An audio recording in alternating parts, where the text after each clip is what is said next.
Hey all, and this is the Berserker Bowl event. This is a Fire Commander event and Immortal Killer. This is also the first event with the Prismatic bosses. So here's a team with 5 ultimate forms. That includes the event ultimate form. Second team here, slightly different, but hopefully more of a damage boost. The team here is for the ultimates. Then an idea here that probably won't do too much damage, but something you may want to try if you are struggling with the event. Right, let's go over to the first team, the Fire Commander team. Arcane Masters is the first card, increases Fire Commander damage by 175% for 1 turn, creates a few power gems as well, and also can be used every single turn, so that's kind of important for the Crusade. Avenging Furies gives the next Fire Commander to use their battle skill a 200% damage buff. Since it can be used twice per cooldown, you can also use it to boost up itself. Heretic Hunters converts and upgrades, creates 14 fire power gems, also increases self damage, making it a decent hitting card. Primetime Pros, this is the event ultimate form. It is an ambush card. Usual increase is 220%. When used on the first turn, it's 320 and creates a ton of power gems. During the Crusade, you get the ambush on every single wave, so that's where its main use may end up being. Sentries of the Sands, another good card. A big increase to Fire Commander damage. It's actually bigger than the event ultimate form, but without the ambush skill. You can see here 220 versus 275%. There is a cleanse on the card, but it only affects 2 enemy debuffs. And if you get hit, all 5 cards with Power Gem, Silence and Blind. That's not going to help too much, unfortunately, but it is on the card and something to take note of. Now for the relics, you need to break the 8 shields rather than the 7 if you are going to do the Prismatic level. They have 8 shields now. Not too much of a big difference if I'm being honest, but you may need 2 relics instead of 1. Here's the first relic. A chaotic relic with 4 pink stars. Here's the next one, a beast relic. Then here's an arcane relic. Then the last 2 relics should both be immortal. There's the one and then the second one to make sure all of the shields are broken. There we go. Then the next team is basically just the same as the previous team, but with 1 card swapped around. This is part of the event deck, Terror of the Turf. It has that nice boost to Fire Commander damage, buffed up to 320%. It might not necessarily be the best choice for longer battles, but if you are able to defeat the enemy on the first turn, it does give the biggest buff still. I may mess around with this team though as the event progresses, and it's a similar story with the relics. The 2 relics to break all of the shields, then just my 3 other best relics.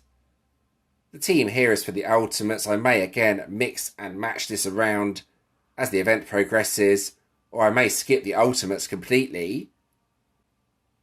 The total shields broken. This one breaks 5, then the one here breaks 4, so 9. Then another 4 for 13. Then that takes it up to 20. Then this should take it up to 28, I believe. With the event Ultra Rare, that would be 26 shields instead, which should still be enough to get through quite a few levels of ultimates.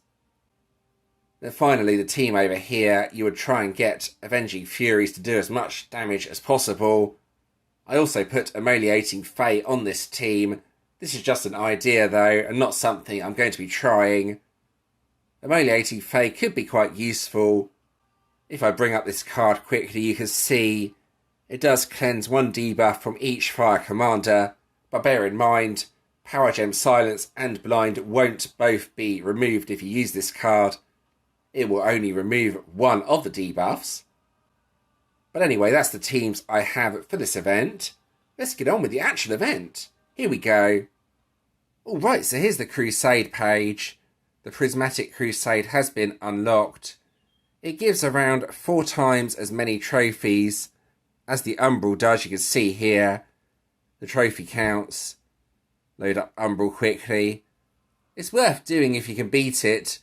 The Crusade itself is not too much harder. The solo bosses, though, they start at around 280 Q, so they are pretty tough. You're going to need a good team to get through them.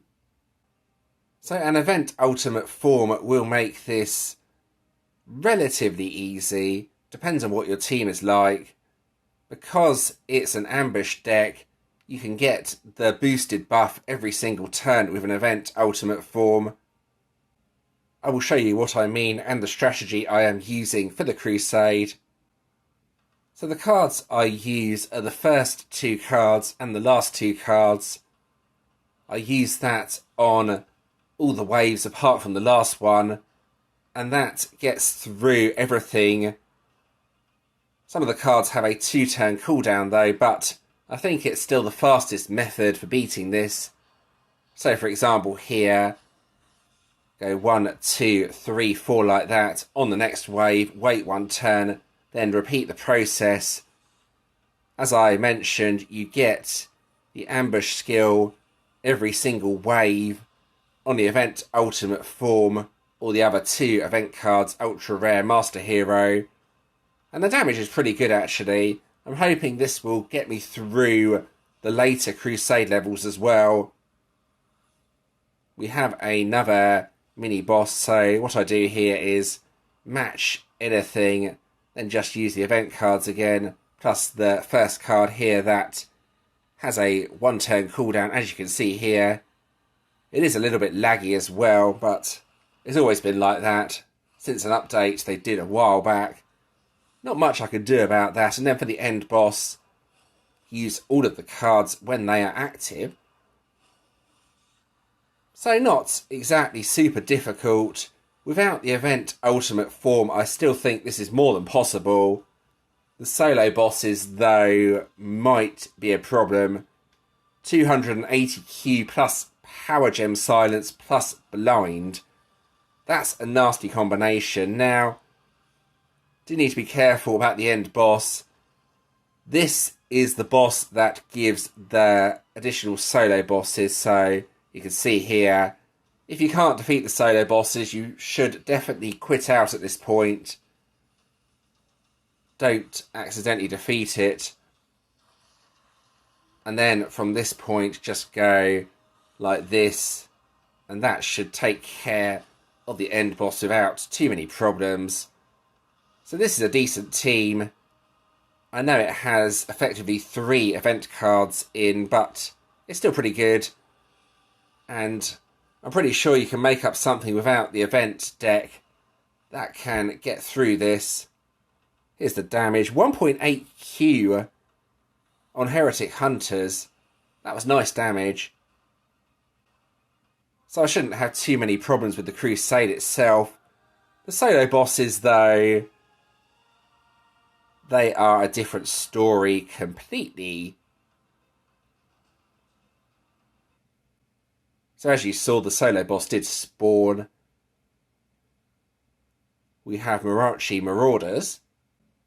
Right, so I think this is the best team. Just be a bit careful. Power Gem Silence, Blind, plus 8 shields. So, yeah, they're not nice bosses, put it that way.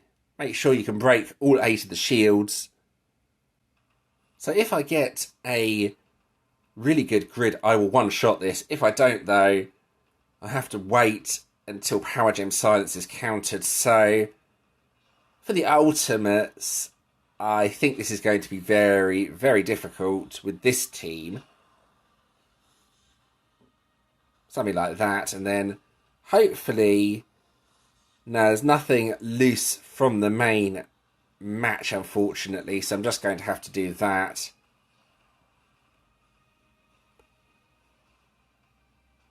You can see that's just slightly out.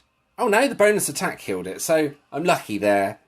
If Power Gem Silence had hit, then that would have been a complete nightmare, but the team was just about strong enough to get through it. I don't care about the overkill. All that matters is defeating the boss. So that was quite lucky in all fairness. But that's a solo boss and some Crusade done. If we go over to the guild bosses, you can see I have a Prismatic normal guild boss plus a Prismatic multi-boss. Prismatic guild boss, 1.1 big Q, so to speak. Again, blind and power gem silence, so they're going to be quite difficult. Starting trophies, 4.8 billion.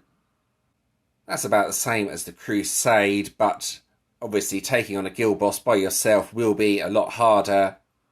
If you can defeat all 5 levels of a multi-boss though, you should get some really good trophies.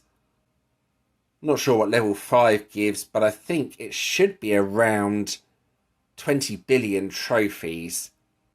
It might even be slightly more, so multi-bosses are the way to go, I think, this event. There's no nasty enemy skills on the boss. So what I'm going to do here is try my team with 5 ultimate forms that you can see here. Not sure how the damage will compare to my other team, but I think it's worth a test.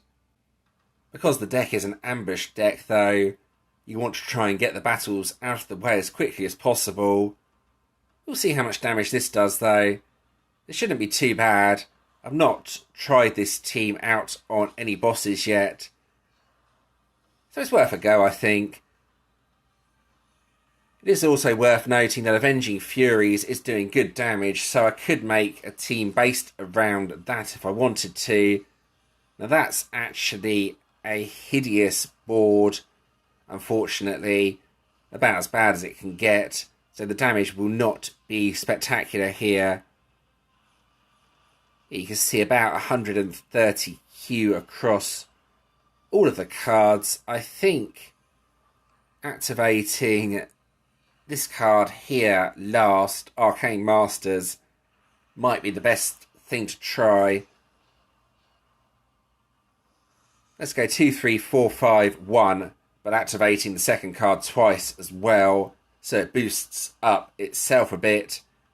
You could also try Area on the team to boost up Avenging Furies or something around that. There's quite a few ideas for this event, but it is going to be a tough event for many players, I think. Prismatic bosses are not that easy, but this is looking like a much better board than what I had previously. No ambush skill this time around, but I think the damage will be a bit better. Let's see. Oh, wow. Okay, that was actually amazing. Wasn't expecting that much damage. There we go, that was a good hit. Well, I've used up all my decent cards on the multi-boss, so I can't take out the second level of it. So let's do one more test with this team. See if I can get a really nice hit.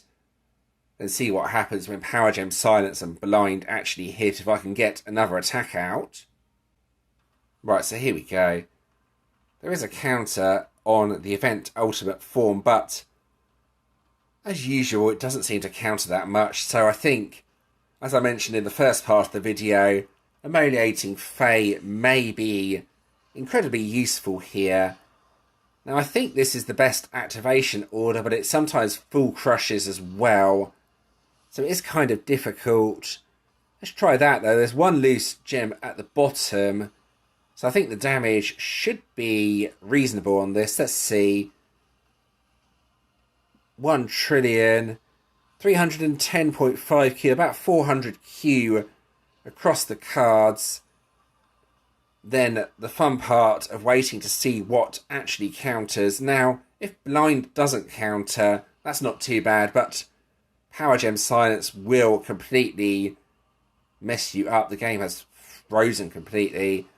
Well, both have hit, so just for fun, I could try the 4 cards that are not silenced by Power Gem Silence, but I think this is going to be a complete disaster from here. Let's see what happens.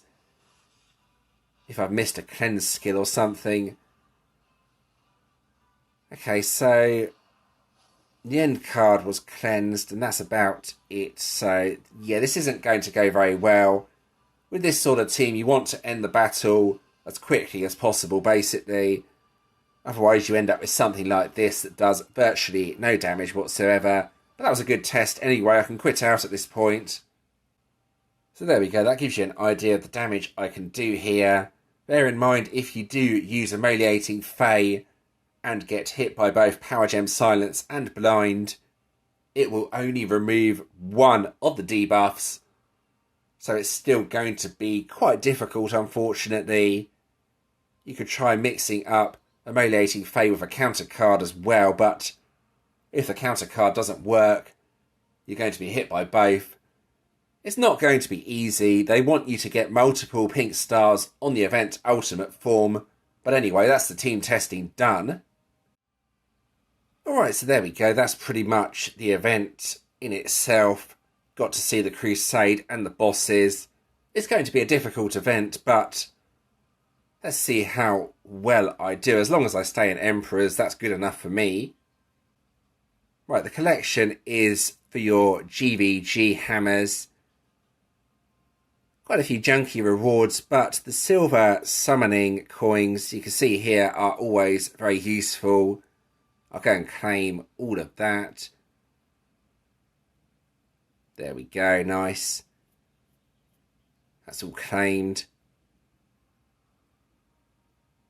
Skip through this nice and quickly, then go over to the guild page.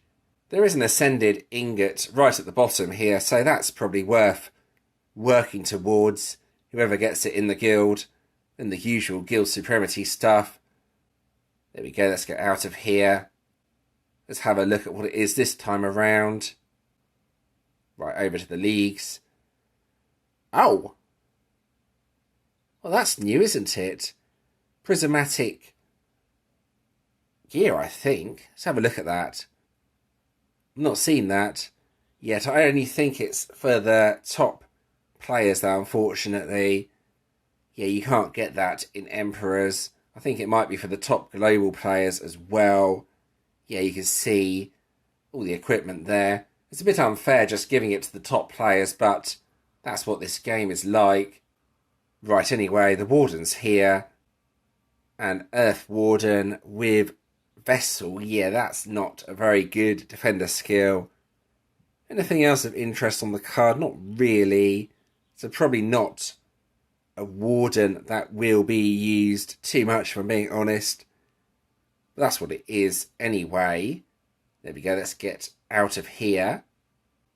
I'll go and claim my random 6-star hero, then have a look at the decks from the season, then probably wrap up the video at that point. Right, so let's go and make the support hero, then craft this. There we go, done like that by the power of editing. Nice and quick. Right, let's craft this and see what I get. I would love the main hero, but I probably won't get it. No, what? That's a Generation 2 card. Are you serious?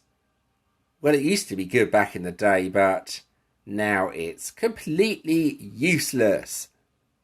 400 pink dust for me, I guess. I think it sells for 400 anyway. Right, you've already seen the event Ultimate Form. I'll have another quick look at it, though. So what I think would be the best deck this time around is the event Ultimate Form, then 2 copies of the event Ultra Rare to get 3 times 320% on the first turn, then 1 hitting card, and then 1 other damage boosting card. I think that would be pretty much optimal. I'll just bring this card up again as well. Terror of the Turf, 320% damage increase when ambushing. Not much else on the card though, apart from the revive. But that, I think, would be optimal. The event Ultimate Form, 2 copies of this, 1 big hitting card and 1 other either Power Gem spawning card or damage increasing card, or ideally with both. Hopefully that made sense. Now to have a look at the decks from the season. Which ones should you get if you still have coins left? Right, so here we are at the decks page. Which one is my favourite and which one is my least favourite? Well, I think to start with, the Light Slayer deck has to be the best one. It has the biggest boost for a start. I didn't get this one, but you can see here, 315% damage increase, plus an upgrade skill, upgrades light power gems by 2 ranks. I think that in itself has to sell the deck. Then if we go back, the other Slayer deck I think is probably the second best. This has a massive 560% damage increase to the next Dark Slayer that uses their battle skill, and that's huge if I'm being honest. I did manage to get this deck due to a lucky vault pool. As you can see here, that's my second pick though. The Commander decks are unfortunately weaker than the Slayer decks. I think the Fire Commander deck though is probably third. If we go over to the deck, you've all already seen this, I know. 220% normally, but Ambush skill takes it up to 320%, plus a revive. So potentially really good, but can only be used at its most effectiveness at the start of the battle. There we go, that's the Fire Commander deck. And then fourth, well, probably the Water Commander deck. It's a nice hitting deck. Stormbringers, you can see here, increases self-damage by 500%. Creates quite a few power gems as well, so still not a bad deck. Just not as good as the others, apart from the Earth deck, which I am putting as last. And here it is. I got this deck as well. It's just there's no big 500% Earth Commander cards yet. So this, with other cards, only made a sort of average deck by today's standards. You can see here though, it does have a revive and a last stand on it though. So it's not exactly a bad deck, it's just the weakest from the season. That is just my opinion though. Right, that's it. I'm going to end the video at this point. I hope that was interesting and helpful. A bit more than usual, but with the addition of Prismatic bosses, plus this being the last event in the season, there was quite a bit more to cover. If you did enjoy this video, please do give it a like and subscribe to the channel. Subscribing is always very much appreciated. I've included a previous video on the screen, plus a playlist. Plus you can also subscribe from here if you want to do so. And thanks for watching.